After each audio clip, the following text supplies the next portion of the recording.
Hello बच्चों, let's read the question first.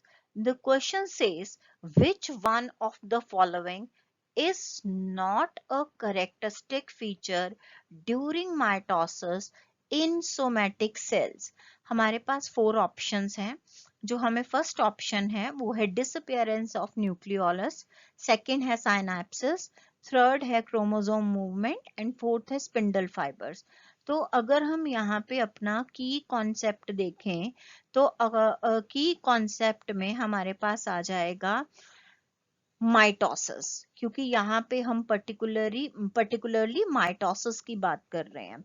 तो जो हमारे पास जो सेल डिविजन्स होती हैं, सेल साइकिल या सेल डिवीजन की अगर हम बात करें तो 2 तरह की होती हैं. एक हमारे पास होती है मेयोसिस, जो कि रिप्रोडक्टिव सेल्स में होती है. और यहाँ पे बेसिकली क्या होता है कि जो हमारे पास गेमीट्स मिलते हैं उनमें जो क्रोमोसोम नंबर है पेरेंट से हाफ होगा. सो हाफ जेनेटिक मटेरियल होगा. अगर पेरेंट्स में 2n है तो जो यहाँ पे डॉटर सेल्स बनेंगे हमारे पास आफ्टर द मेयोसिस, तो उनका जो क्रोमोसोम नंबर है वो n होगा. और दूसरी तरफ हमारी जो डिवीजन है वो है माइटोसिस. तो ये जो माइटोसिस डिवीजन है ये सोमेटिक सेल्स में हो रही है. अगर हम प्लांट्स के अंदर सोमेटिक सेल्स की बात करें तो स्टेम की, रूट की, टिप जो है, इन पार्ट्स को हम सोमेटिक सेल्स बोल सकते हैं. अब हमारी जो यहाँ पे माइटोसिस डिवीजन है, ये माइटोसिस जो है वो 2 फेजेस में डिवाइडेड है. एक को हम कहते हैं आई फेज और जिसका फुल फॉर्म है इंटरफेज, और दूसरा है एम फेज जिसको हम कहते हैं माइटोटिक फेज. अब ये जो इंटरफेज है इसमें फर्दर 3 फेजेस हैं. एक है G1, एक है एस फेज और एक है G2 फेज.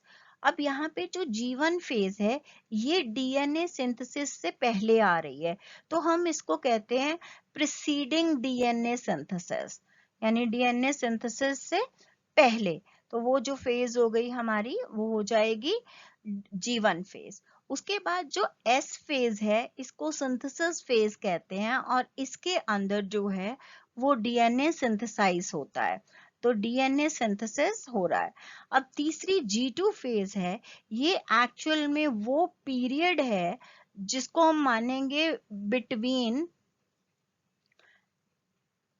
एक तरफ हमारे पास आ जाएगा बिटवीन डीएनए सिंथेसिस और दूसरा जो है after the DNA synthesis and यहाँ पे स्टार्ट ऑफ प्रोफेज. तो इनके बीच की जो फेज है हम उसको G2 फेज जो है वो कहते हैं. तो अब यहाँ पे अब क्वेश्चन में हमें ये पूछा गया है कि क्या फीचर नहीं है. तो सबसे पहले अगर हम ये देखें ऑप्शन ए जो है हमें बोला डिसअपेयरेंस ऑफ न्यूक्लियोलस. तो ये जो यहाँ पे न्यूक्लियोलस डिसअपियर होता है और वो डिसअपियर जो होगा वो होता है माइटोसिस के बिगनिंग में. तो यानी nucleolus disappear in mitosis beginning. तो इसका मतलब ये तो ये तो प्रोसेस हो रहा है, तो ये हमारा ऑप्शन नहीं हो सकता. तो ये हमारी करेक्ट ऑप्शन नहीं है. उसके बाद हमें सेकंड ऑप्शन दिया गया है साइनैप्सिस. तो ये जो है हमारा करेक्ट ऑप्शन है. साइनैप्सिस माइटोसिस में नहीं होता है. अब ये साइनैप्सिस क्यों नहीं होता है? क्योंकि यहाँ पे जो होमोलोगस पेयर होते हैं क्रोमोसोम्स के, तो हम होमोलोगस क्रोमोसोम्स जो हैं हमारे यहाँ पे वो पेयर नहीं करते हैं अपने काउंटर पार्ट के साथ. So do not pair. Homologous chromosomes किसके साथ पेयर नहीं कर रहे हैं? अपने काउंटर पार्ट के साथ. तो एज ए रिजल्ट साइनैप्सिस नहीं हो रहा है। तो हम अगर साइनेप्सिस देखें कि साइनेप्सिस होता क्या है, ये एक्चुअली पेयरिंग है। तो किस चीज की पेयरिंग है? 2 क्रोमोसोम्स की। तो अब यहाँ पे ये हो ही नहीं रहा, और ये क्रोमोसोम की जो पेयरिंग होती है ये मेयोसिस में होती है। तो ये अभी हम माइटोसिस की बात कर रहे हैं, तो यहाँ पे ये पेयरिंग नहीं हो रही है, तो ना तो साइनेप्सिस हो रहा है ना ही क्रॉसिंग ओवर हो रहा है। ये दोनों ही प्रोसेस जो है वो माइटोसिस में नहीं होते। तो बी हमारा करेक्ट ऑप्शन है। हम अपना सी, ऑप्शन सी और डी भी अगर एक बार कंसिडर करें, तो ऑप्शन सी में हमें ये कह रहे हैं कि क्रोमोसोम मूवमेंट, यानी कि क्रोमोसोम्स जो हैं वो मूव कर रहे हैं। तो ये होता है माइटोसिस में, क्रोमोसोम मूव करते हैं।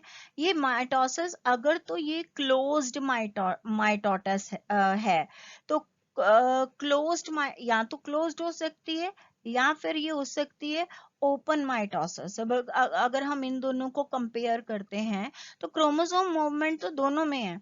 अब मगर क्लोज्ड माइटोसिस में क्या होगा कि जो न्यूक्लियर एनवेलप है, यहाँ पे न्यूक्लियस के आसपास जो एनवेलप है, न्यूक्लियर एनवेलप ये इंटैक्ट रहता है, और यहाँ पे जो है क्रोमोसोम्स जो हैं वो माइग्रेट कर जाते हैं टू ऑपोजिट पोल्स। तो यहाँ पे माइग्रेशन हो रहा है क्रोमोसोम्स का ऑपोजिट पोल्स की तरफ।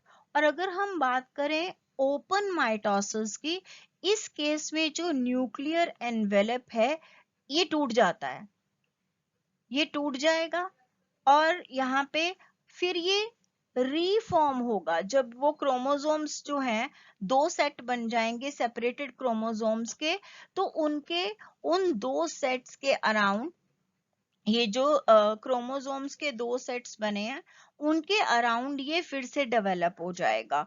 और उसके बाद जो है हमारा ऑप्शन जो डी है, स्पिंडल फाइबर्स।